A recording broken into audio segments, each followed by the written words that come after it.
السلام عليكم ورحمة الله وبركاته، ويا هلا فيكم جميعا. وصفتنا لليوم طبعا كانت موجودة في القناة لكن حذفتها بسبب وجود موسيقى بالفيديو، واليوم إن شاء الله بشرحها مرة ثانية بحسب طلبكم. كعك الدخن الهش بطريقة سهلة وسريعة، والطعم ما أوصف لكم، بترك لكم التجربة. طبعا كعك الدخن من ألذ أنواع الكعك اليمني، بنقدمه بالعصرية مع كوب شاي بالنعناع، طعم مرة رهيب.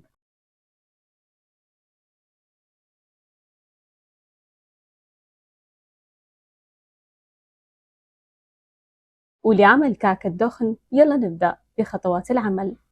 بنحط في وعاء العجن 2 أكواب ونصف دقيق الدخن و2 أكواب ونصف دقيق أبيض. طبعا ممكن تسووا الكمية كلها دقيق دخن، أو ممكن تسووا الكمية كلها دقيق أبيض، أو ممكن تسووا دقيق الشعير أو دقيق الذرة الصفراء أو البيضاء حسب رغبتكم. دي الطريقة تنفع لأي نوع من أنواع الدقيق. طبعا أنا سبق ونزلت كعك صحي، بحط لكم الطريقة في صندوق الوصف. وبعدين بنضيف 3 ملاعق كبيرة سكر، ممكن تحطوا عسل أو دبس التمر حسب رغبتكم. وبعدها بنضيف ملعقة صغيرة خميرة فورية، وملعقة صغيرة بيكنج باودر، وربع كوب حليب بودرة، وملعقة صغيرة حبة البركة. وبعدين بنضيف نصف ملعقة كبيرة ملح، وبنخلط المكونات الجافة تمام.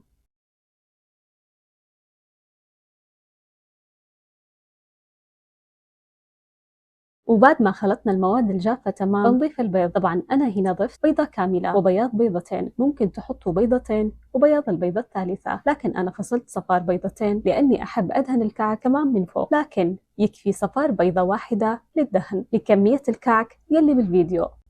وبعد ما أضفنا البيض بنضيف المواد الدهنية. طبعا أنا هنا أضفت كوب سمن حيوانية مع ملعقة صغيرة من خلاصة السمن البلدي، بتعطي للكعك طعم ونكهة مميزة. طبعا ممكن تحطوا زيت السمسم أو زبدة حيوانية أو سمن نباتي حسب المتوفر عندكم بنفس الكمية. وبعدها بنضيف كوب حليب دافئ، طبعا ممكن تحطوا حليب عادي أو حليب شاي حسب المتوفر عندكم، لكن للي يحب طعم الكعك فيه طعم حليب يسوي حليب الشاي، يعطي للكعك طعم حلو وكمان يظل لفترة طويلة لأن حليب الشاي مركز. وبعدين بنلم المكونات تمام حتى تتكون معنا عجينة ملتمة. بذي المرحلة ما نبالغ بالعجن، مجرد ما يختفي الدقيق وتصير معنا عجينة ملتمة نوقف عجن، لأنه إحنا نسوي كعك وما نسوي فطائر، حتى يصير معانا الكعك هش ومقرمش. وبعد ما خلصنا عجن بنغطي العجينة تمام وبنخليها ترتاح، إذا الجو بارد نصف ساعة، وإذا حار ربع ساعة يكفي.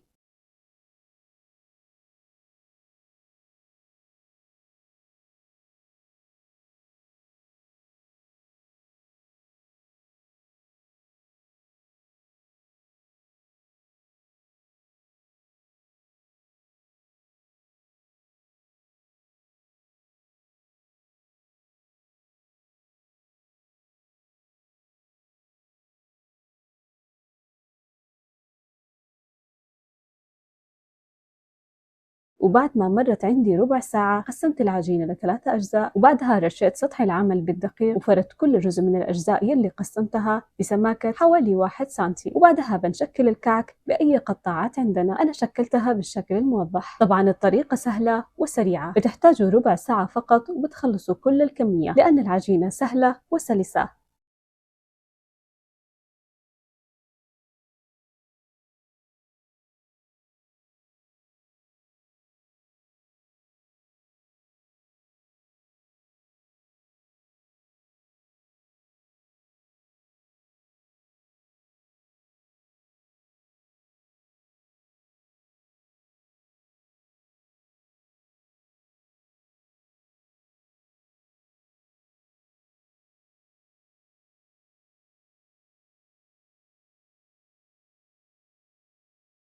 وبعد ما خلصنا تشكيل العجينة بالكامل بننتقل لمرحلة الدهن. طبعا كمية الكعك اللي بنسويها 35 حبة من كمية العجينة الموضحة.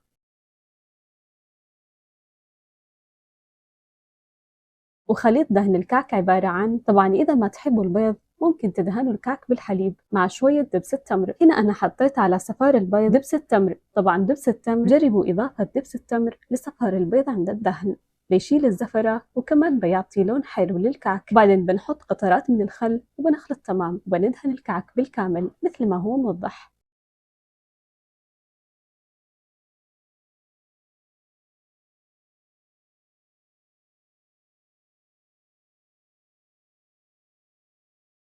وبعد ما خلصنا دهن الكعك بنشكل الكعك إما بالشوكة أو إذا عندكم قطعة الخضار الموضحة تعطي خطوط متناسقة ومرتبة. وطبعا إذا تحبوا تحصلوا على خطوط متناسقة ومرتبة بعد ما ندهن الكعك نخلي صفار البيض ينشف شوية وبعدها نشكل الكعك. وبعد ما ينشف صفار البيض شوية بنمرر الشوكة بيكون التشكيل ثابت وما بيخرب معنا، لكن لو سوينا التشكيل وصفار البيض طري بيتخرب معنا الخطوط. لذلك بعد ما ندهن الكعك نشكل الكعك بعد مرور 5 دقائق حتى ينشف صفار البيض شوية ويثبت معنا التشكيل.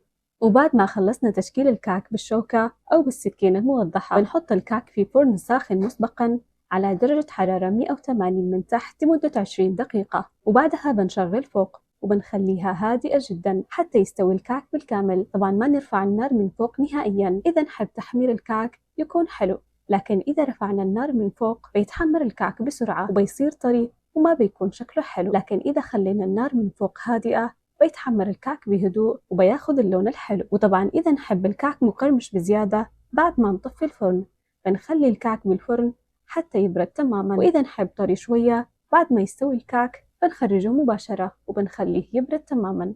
وإذا شكل الكعك بعد ما خرجته ما شاء الله الريحة قلبت البيت والطعم ما أوصف لكم والشكل مرة رهيب. وأخيرا أتمنى تكونوا استمتعتوا واستفدتوا من فيديو اليوم، ولا تنسوا مشاركة الفيديو مع أصدقائكم حتى تعم الفائدة. في أمان الله.